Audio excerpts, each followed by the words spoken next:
Welcome back, welcome back. The Middle East Conference in Annapolis hasn't even got a confirmed date yet, and already the predictions of failure are mounting. Not least on this program. Last week we heard a pessimistic message from John Dugard, the UN Special Rapporteur in the region. This week, another important UN voice. Karen AbuZayd is Commissioner General of the UN Relief and Works Agency for Palestinian refugees. She lives in Gaza and is perfectly placed, therefore, to test the mood amongst those who the Annapolis Conference is supposed to help. She joins us now from New York. Welcome, Karen. Welcome. Thank you. What will, in fact, Palestinian refugees be looking for out of this conference at Annapolis? Well, I think they'll be looking for a way forward, that there are some decisions made that show some progress, particularly on the refugee front. I think that's the one hopeful part, is that in contrast to some previous peace negotiations, that the refugees is on the agenda. So at least that. And I mean, Condi Rice was quite positive about the fact that definitely not just a photo opportunity, but are you confident about that it will be not a photo opportunity? Oh, I'm hoping. I think we have to hope that it'll be more than that. There's too much writing on this, and I think there are many determined people who are involved in it. We don't know exactly where the preparations are right now, but we do think that there are people who are going to make something happen, if not exactly at the conference, then maybe shortly thereafter, and that there'll be plans for things to happen after the conference as well. Who would that be who's hopefully going to do that? Well, I think Condi Rice herself, I think other people who are the negotiators, the ones who are the teams that are working now to come up with a document that will come out, I hope, at the conference. And then all of us on the ground who work with refugees and other Palestinians who are in such grim shape right now that they just have to have some confidence that things are going to change after the meeting. Yes, because last week John Dugard, well, I think he was almost despairing as he talked about the fact that the quartet was failing the Palestinian people, the four members of the quartet. I mean, do you feel that's true? Well, what I think is that we're all failing the Palestinian people. When you look, and I look at from living in Gaza for the past 7 years, what's happened even in this short period of time is that the land available for the Palestinian state continues to shrink. The opportunities the Palestinian people grow less each day. And in Gaza now, even the goods that are coming or any going out of Gaza are fewer and fewer each day. And at the same time, I mean, he also said that maybe that it was important for the UN to leave the quartet because it wasn't good for the UN, particularly, to be part of that. Is that a positive move, do you think? I think that's been debated and certainly bandied about somewhat. I think the Secretary General himself has answered that to say that he thinks that the UN can do more good inside the quartet than outside the quartet. It's not such an unusual thing to think about and to talk about and to discuss, because one expects the UN to take a more neutral role, a more balanced role that may be difficult when it has partners who feel strongly on one side or the other of an issue. Tell me, what is life like, Karen, in Gaza now? When there was a takeover by Hamas and so on, there was a lot of publicity. There isn't a lot of publicity right now. But I mean, is life hell in Gaza? No, not exactly, but it's approaching it, I would say, particularly for the Gazans, because, as I say, every day things get worse. Fewer goods are allowed in. There are no goods allowed out, so that means the businesses are collapsing, more and more people unemployed, more people coming to us or to the World Food Program for food distribution. People can't get out. Those who don't even live in Gaza but were visiting are stuck there. Students who should be going to university are stuck there.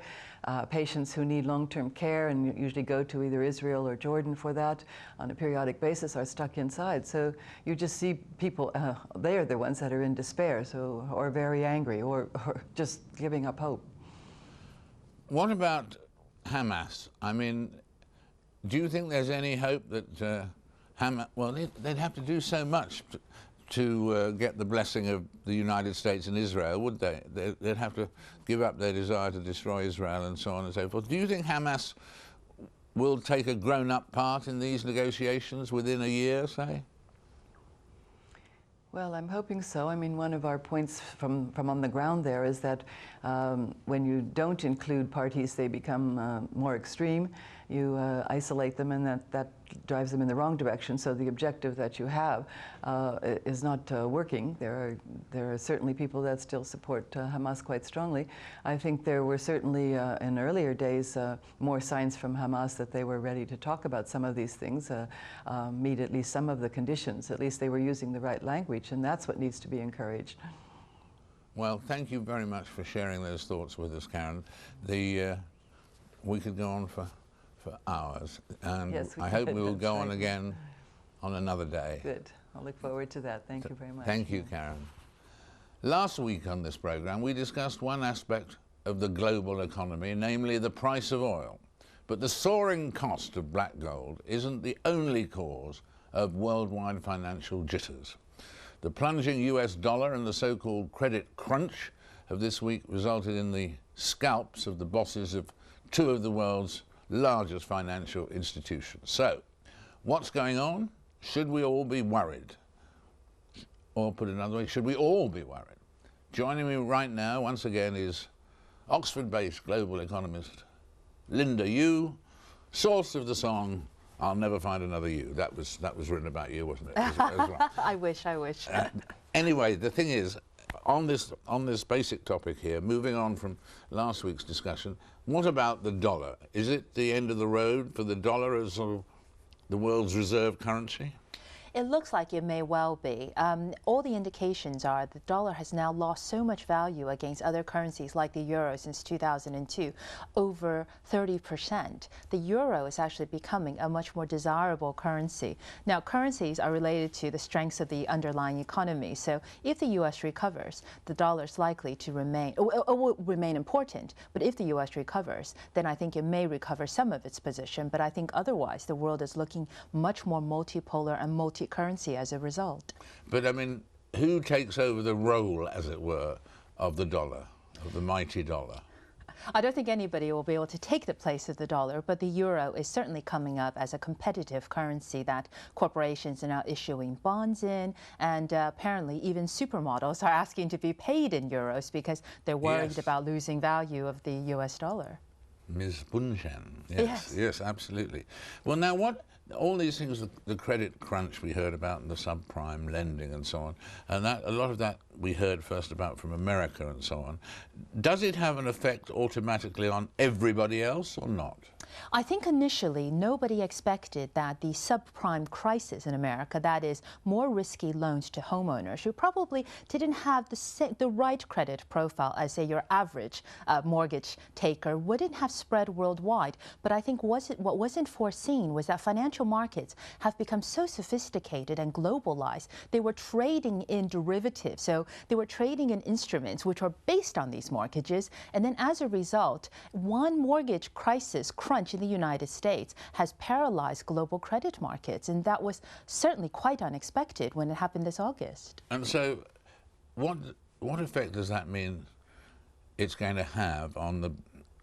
Is there going to be a permanent banking crisis or a short slump? Is there such a thing as a short slump?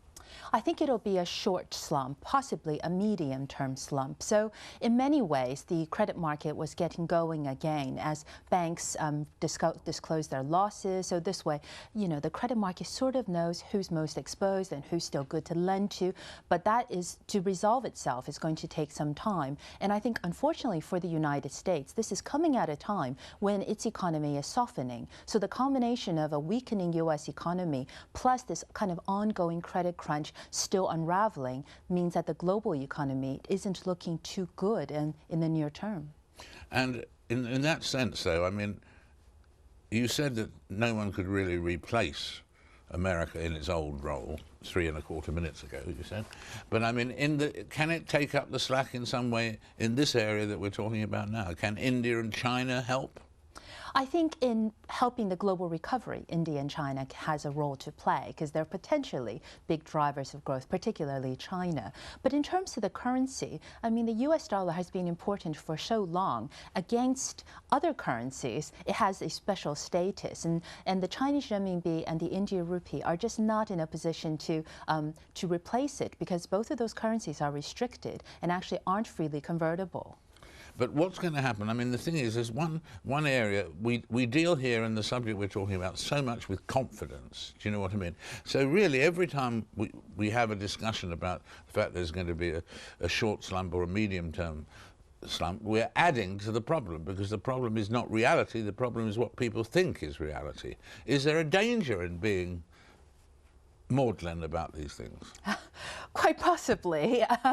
I think it was actually Ben Bernanke, the U.S. Federal Reserve Chairman, yesterday who made a speech and actually caused people to become even more worried about the U.S. economy because he outlined these risks. But I think these days financial markets really trade on information, and so providing some more information and analysis of the problem should actually help the markets become more efficient. And as I said, one of the key ways to resolve the current global credit crunch is actually for banks with these liabilities to reveal themselves. Once that's known, then your average mortgage lender can go on the credit market and actually borrow again, and that'll help the market recover. Well, one economist I was talking to yesterday had the view, so we'll end on a happy note here, that there'll be hard times in the next 6 months, but everything will be back to normal and people will be wondering what they were worrying about in 6 months' time. Wouldn't that be nice?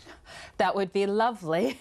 Quite possibly in the credit crunch situation, yes. I think the U.S. economy, though, is heading for a softening, so it won't be that optimistic, but, no. But certainly looking at more from where we are right now. Fantastic, fantastic. And we're all going to live happily ever after, someday. I'm afraid that's all we have time for this week, so will you join me again? Please, this is an invitation direct to you at the same time next week for more Frost Over the World.